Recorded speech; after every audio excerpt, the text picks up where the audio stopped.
सरकार से आइल बनी, सरकार से जनगणना चलता न। हाँ, तो उहे कुल तोहरे परिवार के सबका नाम लिखे के बा। अच्छा बैठी केहू बात नाही। अच्छा चलो, कोनो बात नहीं, तू बारू न तो तू ही जवाब दे दे सबका। बताओ का नाम है तुम्हार? फूल कुमारी। का नाम है तुम्हारे पति का? तुम्हारे मर्द का का नाम है?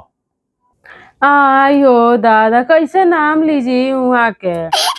नाम नहीं लिया जाला वहाँ के। अरे उहे उगे नी जो सुबेरवा सुबेरवा। अच्छा, सूरज ना हो? सूरज? हाँ हाँ सही कहनी है, उहे उहे उहे नमवा। ठीक बा। कौगो लड़के बाने तोहरे?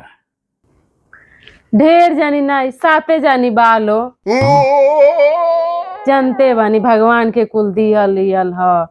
बालो सब जानी ठीके बालो। तो हर आदमी और कोनो काम नहीं करे न का हो? नहीं करे निजी काम, बिना काम कैले गुजारा होखे वाला बा।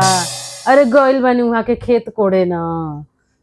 चलो ठीक है, बताओ लड़कन का नाम बताओ। उहे कुल चंदू मंदू संदू, हमरा कुल नाम याद नहीं बजी। उहे के जाने नी, गइल बानी खेते खेत कोड़े, आए तो बताए उहे के। ठीक बात, चलो तनी हम बिहान आई जानलू। और सुनो, आई हम उनसे तो कह दिया खेत को ले पर ढेर ध्यान दें जानलू, बाकी काम पर कम। ठीक बा, चलो बिहान आई।